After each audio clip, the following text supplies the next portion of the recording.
Kategoria e dytë e futbollit shqiptar, grupi A. Luajti pasditën e së shtunës ndeshjet e javës së 18. Ndeshjen e kësaj jave, klubi i futbollit Shiroka e luajti në shtëpi, duke mundur Erzenin e Shijakut me rezultatin 1-0.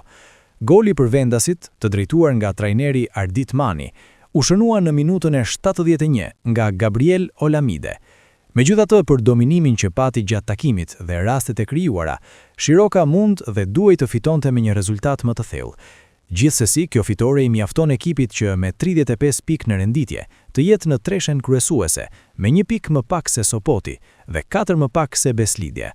Loja ishte shumë e bukur, me shumë raste, ndoshta po qetësia për raport dhe dëshira që me shënu gjithë gola na penalizoi pak. Them drejtën, ekipi u paraqit mirë në fush, tregu me stabilitet ndoshta në mes reporteve, tregu me qartësi me çarkullimin e topit, ndoshta finalizimi, siç e thosh edhe më sipër, na mungoi.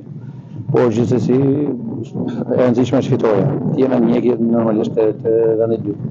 Mëtej, i pyetur për mungesën prej 2 javësh të italianit Emiliano Bonazzoli, Mani konfirmoi largimin me mirë kuptim të kolegut të tij për arsye objektive, duke pranuar se tashmë është ai që po e udhëheq ekipin. Do t'i falenderoj edhe presidentit, i cili ndoshta më ka dhënë fije dorë më të lirë për shumë gjëra. Jam pjesë e stafit, por në gjitha rolet, në gjitha drejtimet, kështu që nga si drejtues, po ashtu si zëvendës trajner, po ashtu si edhe trajner. Sam qytet si mirë, ka ndeshje prap, gjithsesi objektivet na po thuj se kena realizu, shpresojmë për më gjatë, për mirë, edhe për të avancojmë më mirë me ekipin. Ndërkohë, trajneri i Erzenit të Shijakut, Alert Alcani, e vlerësoi Shirokën si një ekip që ka bërë mirë.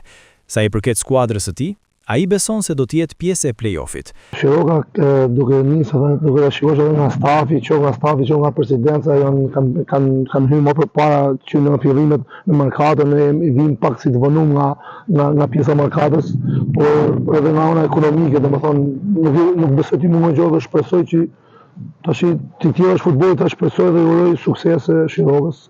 Objektivat e Erzenit për këtë sezon? Objektivat e Erzenit për këtë sezon është, si shëshim edhe vetë jemi në zonën e play-offit, do të shkojmë deri në fund të bëjmë maksimumin, shohim pastaj pse jo, mos tentojmë edhe gjithmonë shpresa se do të desë fundin, do tentojmë deri në fund për të ngjitur sa më lart. Me interes është pritur këtë javë edhe derbi verior Veleçiku Basania, takimi i cili u mbyll me fitoren e thellë të Veleçikut 6-1.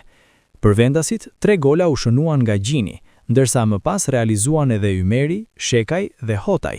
Ndërkohë golin e vetëm për miqt nga Bushati e shënoi Toma, 2 minuta para përfundimit të ndeshjes.